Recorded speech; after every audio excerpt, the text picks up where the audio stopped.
Okay then, you've tuned in to Wayne's Electrical once again, and in this video today we're going to be doing an electricity meter accuracy test. Okay, so you can see the room there. It's currently empty, no equipment in it, and I'm going to be getting all the equipment up in front of the camera so you can see what is needed to pull off an accuracy test, and then we'll connect it all up and get straight into it. Okay, right, we've got meter accuracy testing board there, evolution number 3 of course. A bit more equipment then. Phantom loading unit, okay, that's where all the other bits of equipment connect in. It's like a little hub so that all the bits can go in there and power everything up. Not done, still need more equipment. There we are. Transformer then, okay, it's in there. We exchange volts or amps so that we can whiz the electric meter up. Not on its own, it's not, okay, we're going to need a couple of other bits connecting to that for load control, precise setting of current and all of that stuff. So let's get that up in front of the camera then. Variac, okay, that allows us to precisely set the amount of current that gets fed into the transformer, but still not done. Okay, we're going to need to tone things down a bit, so I'm going to get 2 more bits of equipment up in front of the camera, and that will be it then. So have yourself a look at this.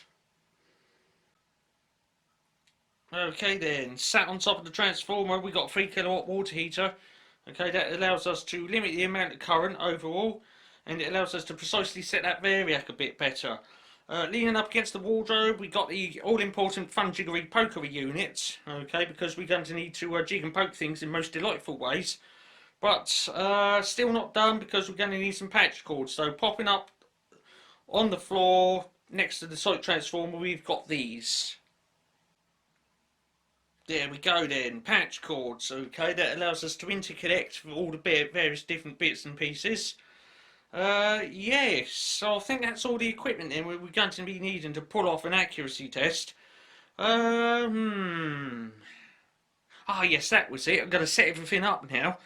Yeah, so have yourself a good look at that, and as if by the power of video editing, all the bits are going to magically join up, and then we'll cut straight into electricity meter accuracy test. And there it is then. So everything's now connected up, ready to pull off an accuracy test. Yeah, let's pick the camera up and have a look at it from another angle. Okay. There it is. Sorry about that. I just hit the radiator.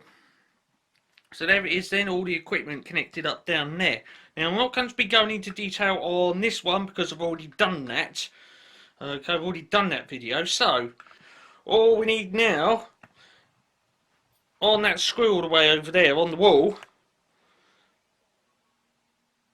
we need an electric meter to hang on it.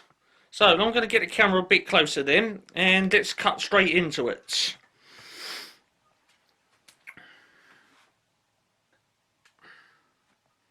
Right, let's put the camera tripod in amongst all the wires.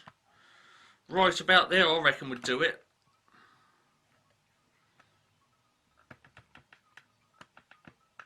Right, okay, I'll set the camera up then. So, I'm just going to go get the subject, and as if by the power of video editing, it'll just pop up there on the wall. There we are then. It's that one.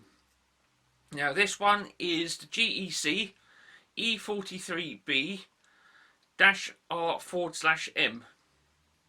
Now this particular instrument, I would say since owning that, I've never really gotten on too well with it, mainly because it's a CT driven instrument, and because of that this accuracy test is going to be a little bit difficult, on the basis that evolution 3 of the meter accuracy testing board was never set up for CT driven instruments.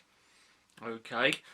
Because it is a CT driven instrument, you know, I've never really gotten on with it. I've never connected it up and used it because it's CT driven. Okay, you just don't connect one of those up and use it. You do have to use a current transformer, and well, there we are. And also what's the other thing I'm looking for? Yeah, it's current. Oh yeah, that was it. With this one, when you connect up a CT, you just can't pick any old CT and connect it up to that and away it goes, because this instrument is not a blank 5. Okay, this one has been locked in at 200 amps, and yeah, if you use any other current transformer apart from a 200 amp one, all the readings would go askew on it, which is you know, it's no good. So that one's been locked in at 200 amps, and there we are. So it'll always be a 200 amp electric meter. Okay, not that I'll ever get anywhere near 200 amps, I hope you'll understand. But here's the thing, another instrument that I would really ultra super really like to have would be a trivector. Okay, that is made by Landis and Guy, but the thing is with those, I don't really think you can get a whole current to trivector. Okay, they're all of them are CT driven, and because of that, if I do ever get one, I will need to know how to test the thing. And yes, you know, what you see there up in front of the camera is the only CT instrument that I've got, so I think, really speaking, in this video it would be time for me to make some peace with the damn thing, get to know it, see what it's up to, try and figure out a way how we can get that, or any other CT instrument for that matter, to be compatible with the meter accuracy testing board.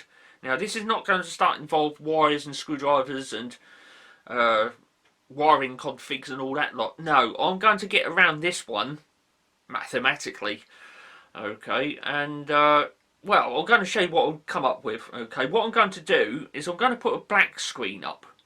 Okay, now this is what I'm going to be referring to as my little scientific blackboard. Okay, electronic scientific blackboard.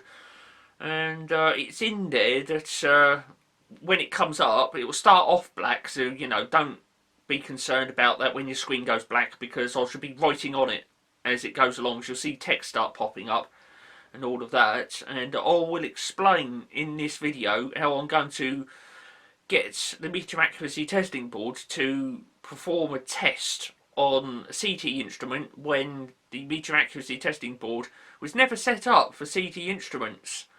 Okay, so it's going to go all black right about now, and then we'll go into the text-based explanation of what I'm doing, how we're going to do it, and all the mathematics of it. Another thing before I continue any further, I might like to point out that this video is not going to be one of those somewhere between 8 and 12 minute accuracy tests, okay? That thing's got 3 current coils in it, so it's going to need 3 accuracy tests doing to it. And yes, that's how we're going to bust it.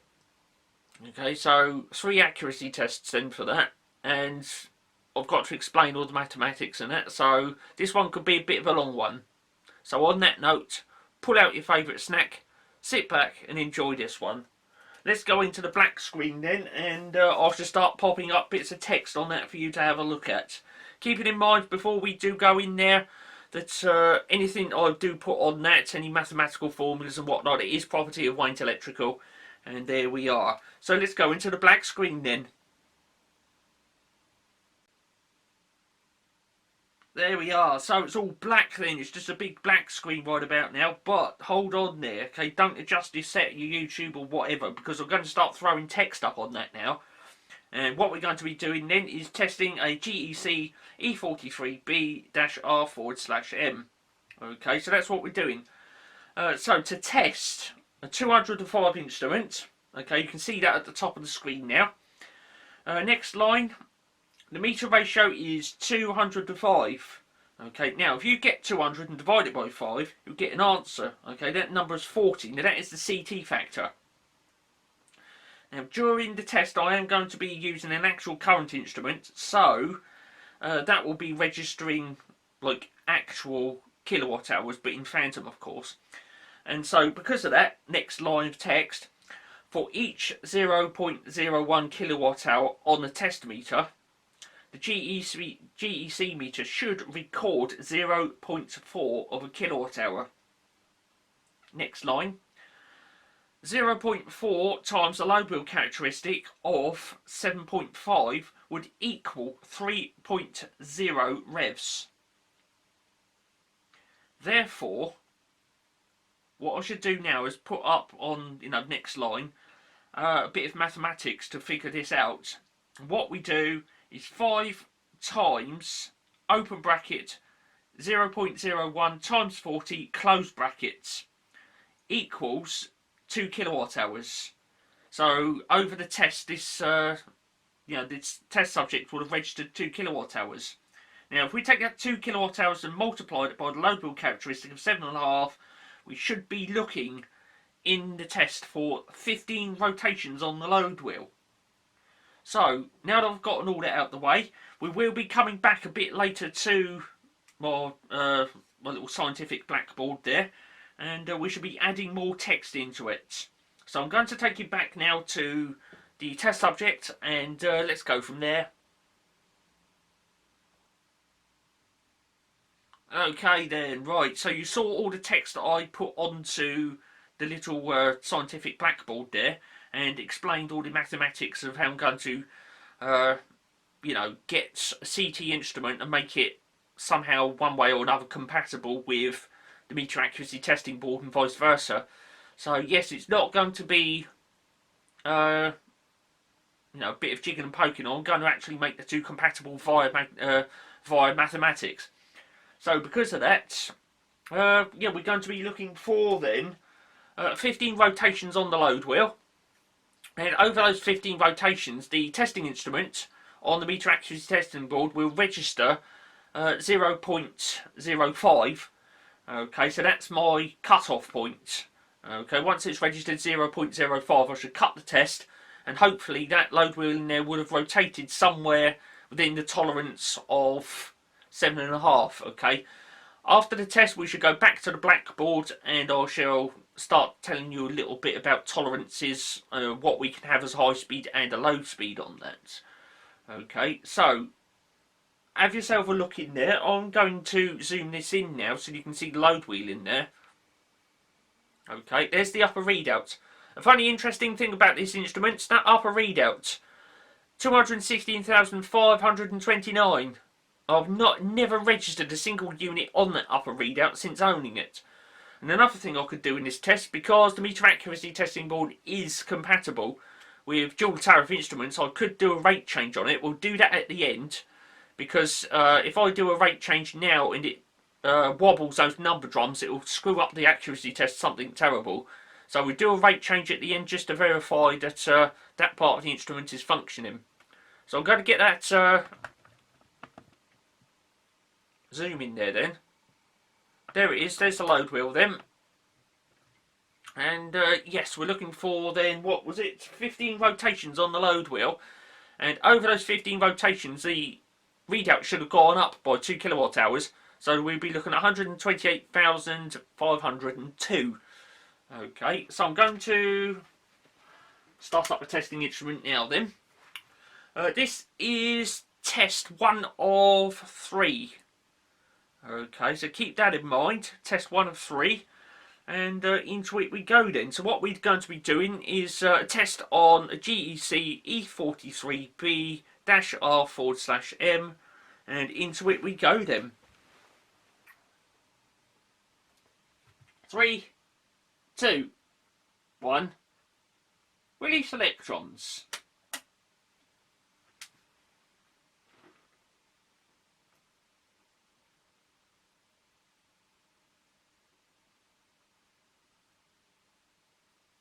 There's your first rotation then. Count along at home.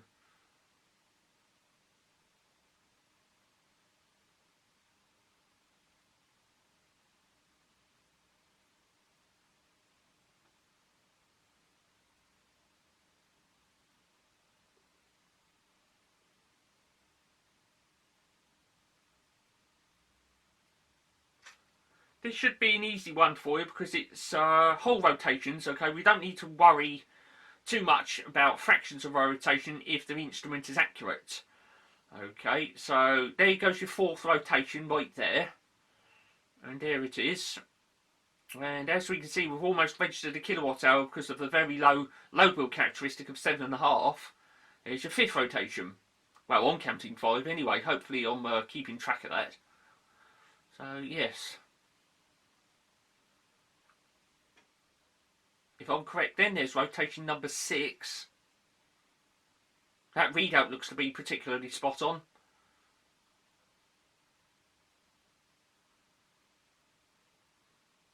It's number 7. So right about now should be 1 whole kilowatt hour. So we're now looking for another 7.5 rotations.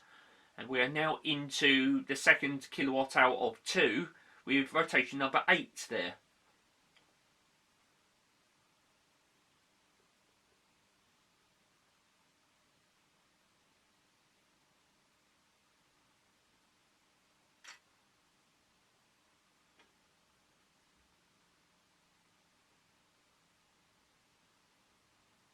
Here comes rotation number 10 then, which means we got 5 left to do on that. And let's see if it's within the parameters of the meter accuracy testing board. Here's your number 11.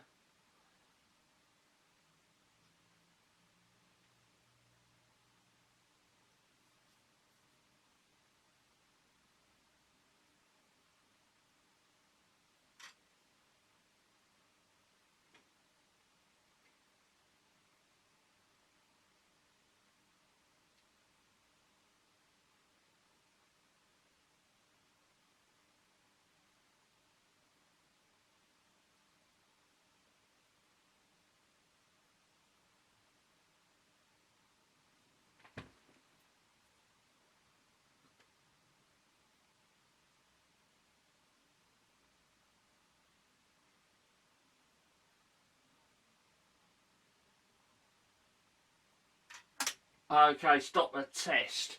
There it is, it's gone past. Oh.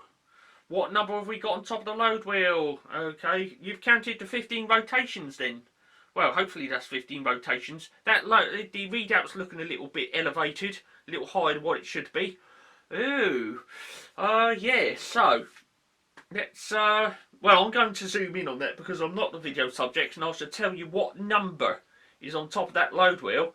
And yeah, into it we go then. Just bear with me a minute. What we have got in there. That's a number 2 right at the front there then. So we got 15.2 rotations on that. Okay. Yeah, the 15.2 rotations. It does make me wonder. So, what we're going to do then is I'm going to go back to the little scientific blackboard right about now. Okay, so come with me and into it we go. I'm going to take a calculator with me because I'm going to need to write this down as we go. Don't forget we registered 2 kilowatt hours, so we're going to need to work out the average of that over 2 kilowatt hours. Okay, so let's go into the blackboard then and see what we got then. Okay, so follow me over to the blackboard. Rightio there, we're into the blackboard, and as we can see they've still got the text wrote there that I showed you earlier. Okay, what I'm going to start doing now is adding on to that, and here we go, next line then. 2% of the load wheel characteristic is 0.15. Given that, the highest speed can be 7.65, the ideal speed we'll be looking for is 7.50, and the slowest speed can be 7.35. Now we've done 2 kilowatt hours, didn't we? Okay, so yeah, 2 kilowatt hours, and what we got was 15.2. Okay, I'm just going to write that because I'm writing this down on a piece of paper as I go. Okay, so 2 kilowatt hours then was 15.2 rotations on the load wheel. There it is, you can see that there on the blackboard then. But what we got to do, because the tolerances are based on a whole kilowatt hours, we need to take that 15.2 and divide it by 2, and that would give us 7.6 revs. Okay, so you can see I've added that onto the blackboard now then.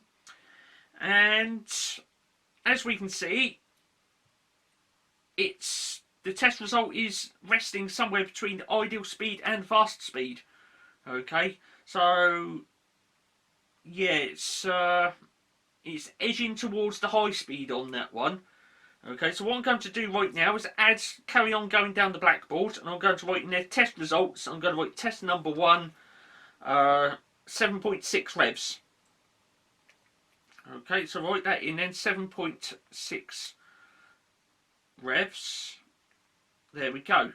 Okay, so that was the test result then, over the course of 2 kilowatt hours, was 7.6 revs, which is a bit on the high side, but there we are. Now what I'm going to do right about now is we'll come out of the blackboard and we'll go back to the electric meter. Okay, so yes, just bear with me while we go back to the GEC meter then. Okay, right, we're back at the electric meter then. So what did you make of that? Don't forget, this is 1 of 3. Okay, we've got to do 3 tests on that instrument because it's a 3-phase instrument. So we've got 3 coil sets in there, and each one of them need to be tested. And then, yeah, we'll go from there. Okay, now I did say this was going to be a bit of a long one, so I hope you've got your favourite snack ready. And into it we go then. So, after the break, we're going to be doing test number 2 of 3, and once again we'll go back to the blackboard, put the numbers in, and away we go from there then. So, go and grab a cup of tea and your favourite snack, and I shall see you straight back after this break.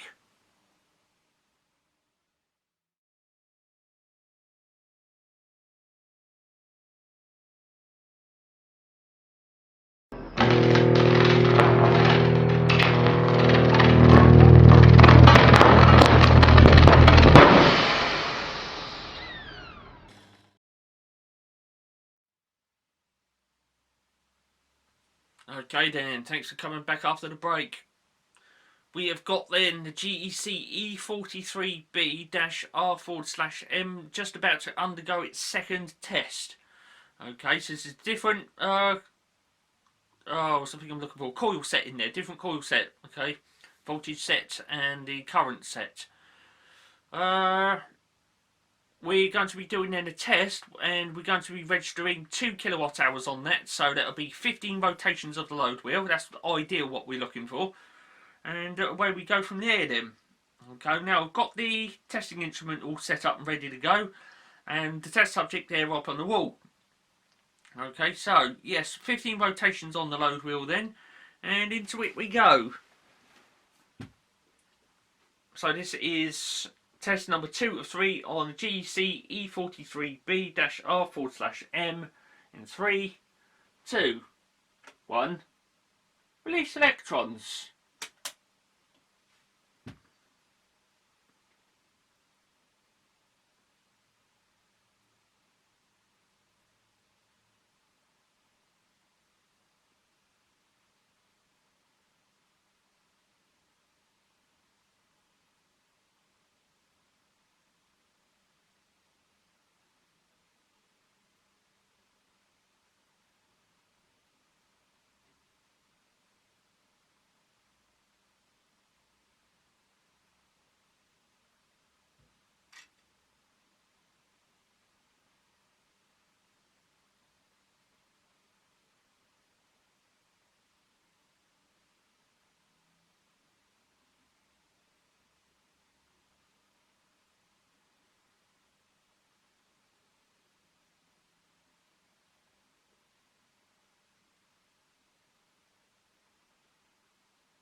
stop the test.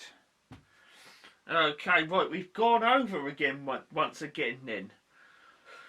Not quite the full 15 on that.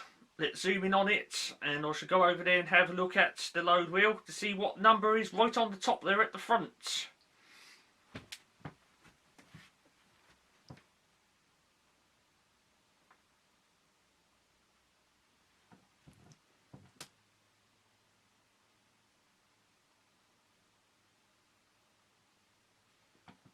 Okay, it's just short of the number 2 then. Okay, so I'm going to say 15.19 for that. Now, what we need to do is go over to the little scientific blackboard there that I've got and get the calculator out, add that in, because, well, we need to write all these things down, and away we go then. So I'm going to take a calculator with me over to the scientific blackboard, and away we go. So come and join me then over to the blackboard where we write down all the test results. Rightio then, so we're back into the scientific blackboard there, so you can see all what I've written down so far. And what we now need to do is add in the test results for this test.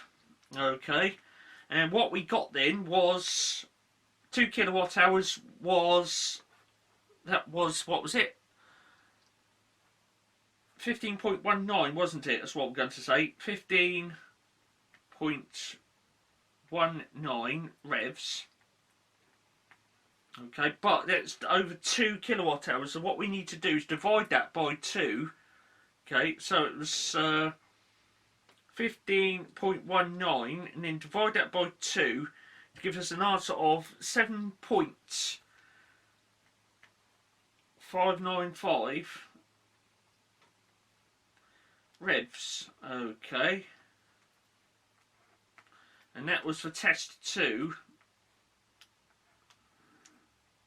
And there it is, and just down the side there then, I've wrote test 2, I'm going to write in that then, so it would be 7.595 revs.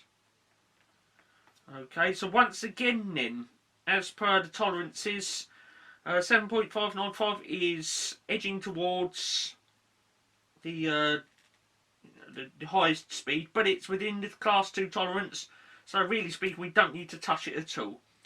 Okay, so I've written everything in there. We've got one more test to do, and let's go back to the GEC instrument then. I shall see you there in a moment. Rightio then, we're back at the instrument. Now, what did you make of that? Okay, I've busted some more numbers. We put some more facts and figures into the scientific blackboard right there.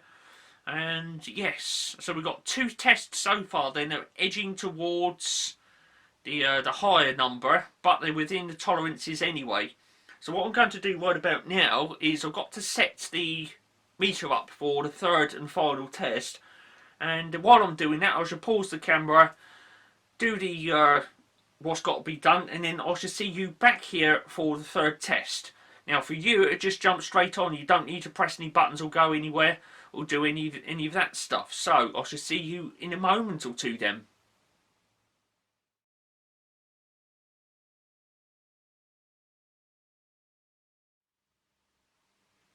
Here we are then, just like that. So, GEC instrument is set up for test 3 of 3 then. Okay, and yes, as per the last 2 tests, we're going to be doing another test on this and adding 2 more kilowatt hours onto that readout. So by the end of this test, it should say 128,506. So then, let's get into it, and away we go then. So, just to recap, we're looking at, what was it, 15 rotations on that load wheel, so that'll be 2 kilowatt hours it's going to record, and then we'll average that over back at the scientific blackboard to find out what the average is, and then at the end of that, we then have to add together the 3 test results, average that to get basically an average outcome for the overall testing of the instrument, and then from that we shall determine whether or not it passes or fails. Okay, so I I think I've got everything set up. I just need to pull that variac over a bit, and into it we go. Right, because that's my control for releasing the electrons. The testing instrument is set up and ready to go. All I've got to do is push this button here and into the test we go.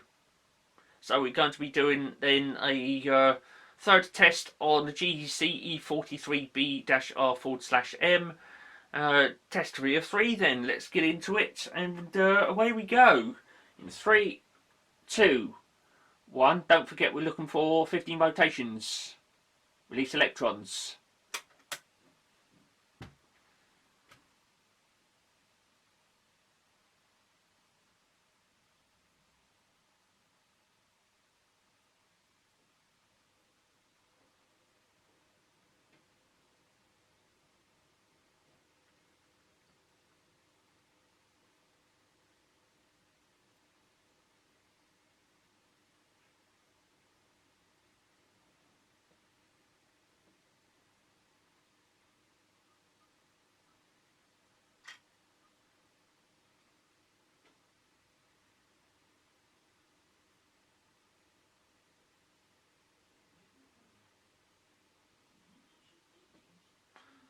So here we are then, carrying on, and we're now looking at the 5th rotation coming up.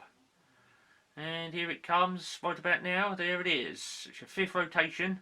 Don't forget we're looking for 15 rotations, so we've got 10 to do then. So, here comes number 6, and well, we're looking at, what, 1.5 more rotations, and we've done 1 kilowatt hour then, and we're looking for another 7.5. So here comes number 7 right about now, and half a kilowatt hour, half a rotation right about now. It's 1 kilowatt hour then, and we're now going to do the other kilowatt hour. And yes, so there's number 8 then. So we are into the 2nd kilowatt hour, and let's carry on from there then.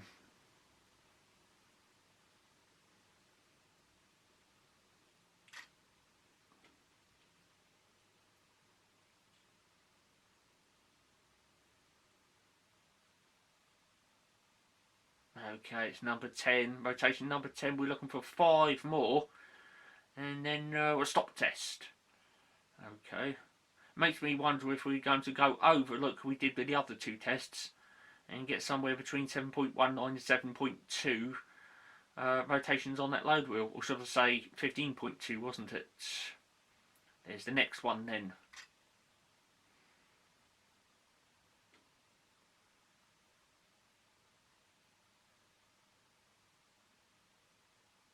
There's that one.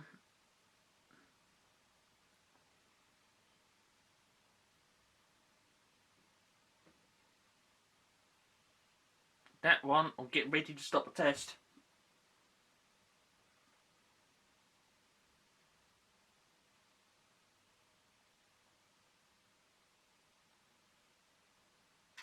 There it is. Stop the test then. It's gone over again.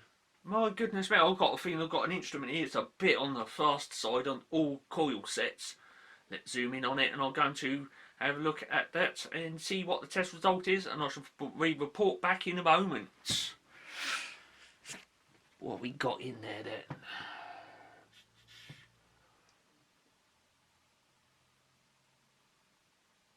That is a bit difficult to tell. I'm going to have to wind it on just a bit because I can't see any numbers in there. Well, I could see the number 1, but I can't see the number 2. So I'm just going to just tease that ever so slightly.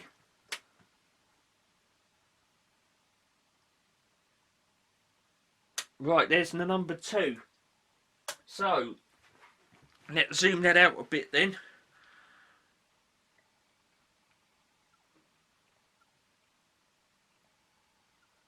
And I am going for, on that one, that would be 15 point, I suppose about 15.17. So let's go back to the scientific blackboard right about now and add all those numbers in, and I shall see you there in a moment or two. Okay then, here we are back at the scientific blackboard, and I'm just about to write results in now then.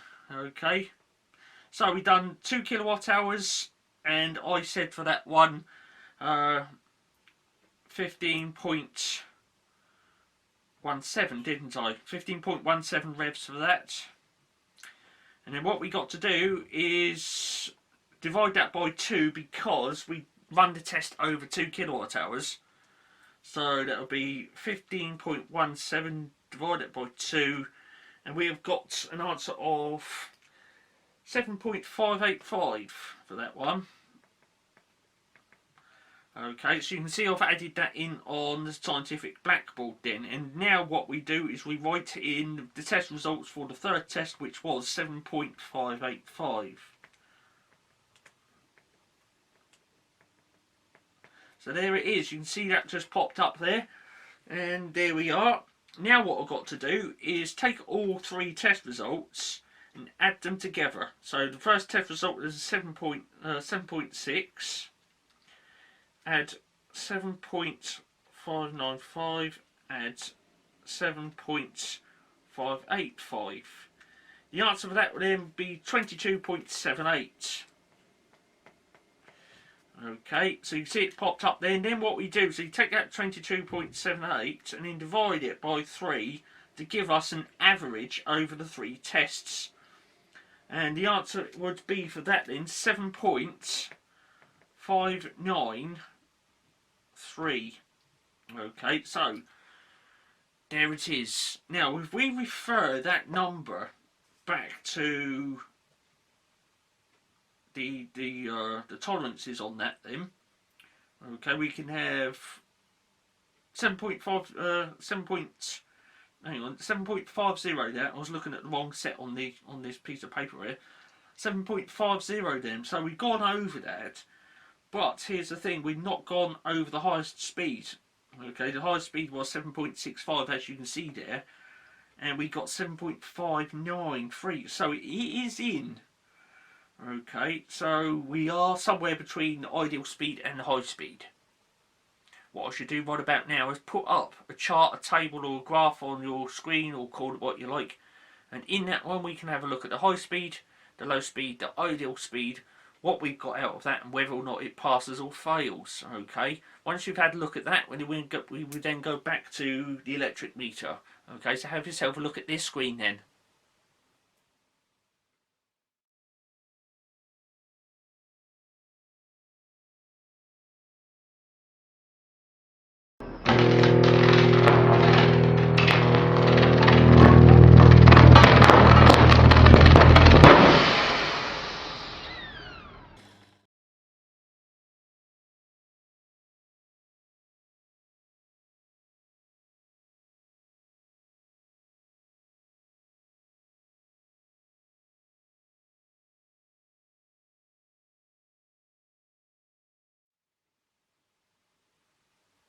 Okay then, there we are. So it is a pass for the GEC E43B-R/M, but the thing is, it is running on the fast side, that one, and there we are. Now there's one thing I've got left to do on this, and it is a rate change, just to see if that rate change trigger works.